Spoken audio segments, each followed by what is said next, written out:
crazy.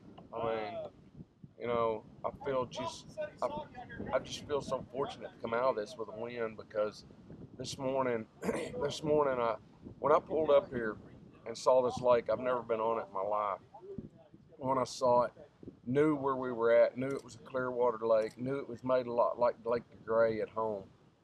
One of my home lakes that I fish all the time. That you know, I mean, what's so ironic about it, I just fished at home over the weekend and I had these fish fired up on this wake bait. And so I thought, you know, I'm going to go out here, I'm going to try it for a little while.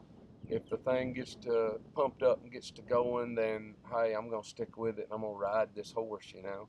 So I go to my first area, and what I'm normally catching them on are the last, you know, the first main points coming out of a spawning pocket or a creek. And those are what I always like to target, especially if they've got a ditch against the side of them.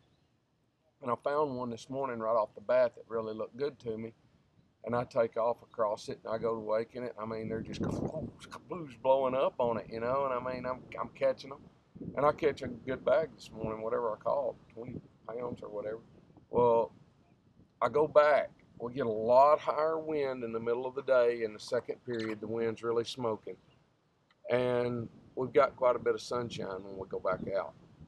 And so I go to that place, never get a bite, and I start scrambling then. And I have 2 or 3 key losses that I should have got, and I think I catch one fish that round. So I knew when I went back out that I was going to have to change. I was going to have to do something, you know.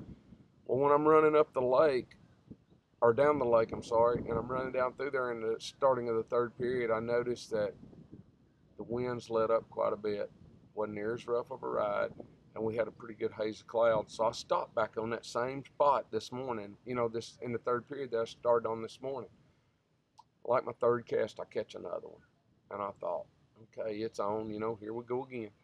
It's the only bite I got for a while. And I got to sitting there thinking, and I mean, I'm pretty quick into that round, or that period, and I said, I've got to make a change. I mean, I'm listening to the leaderboard and it's steadily pulling away from me.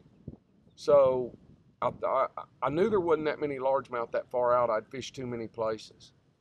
And right down from me, there was a big bay down there loaded with boat docks. The haze burned off, and it was the brightest, sunniest, and the stillest it got all day long. And so I said, I'm going to make a change. I'm going to go down here. There's still some bass garden fry, and there's still, you know, some bass, some fish that hadn't made it out all the way.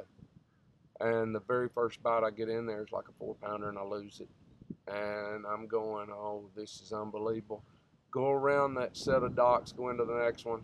I catch a good fish. Go around the next dock, and like a 4-pound brownie comes out and kisses it real good for me, and we don't hook up. And I turned around, looked at the camera, and I said, hey, for my chance to win, I'm staying in here the rest of the day. And I wound up, I caught a 4.5 and a 5.5 and some more to go with it, and wound up catching enough weight. But what's really ironic, what's really crazy is I wait till the last. I pull in there and I've got 10 minutes left to fish, and I'd done caught a big fish, a 4-something off of this one boat dock, and I throw this top water down through there and I'm reeling it by it, and this huge brownie just comes out from under the dock and just melts this bait and misses the whole thing. And my heart sunk. I knew then, 10 minutes left to go, that some of these guys, they're catching them too good, and that, you know, I couldn't hold on if I didn't get another bite. So I fished down through there. I got 2 or 3 minutes left. I pull back up there, fire back in there. Of course, the giant doesn't hit it, but like a 14-incher does, and I get it to the boat, and I get ready. It's got one hook, and I'm just going to swing it because he's coming my way, and he swims off. And I thought, you know, here it is. It's over. It's done. And for it to work out and to be that close, an ounce, but, you know, it wasn't really that as much as anything as it was the second he called time. It felt like this boat I'm sitting in had been lifted off of my shoulders. That's how much tension has been on me since I got here Sunday afternoon, not knowing what rod to rig, not knowing what baits to put on, not knowing how to be ready for this thing. I mean, this is the most exciting fishing event and format I believe I've ever been in my entire life. And my hat's off to Major League Fishing. What a big time. It was great.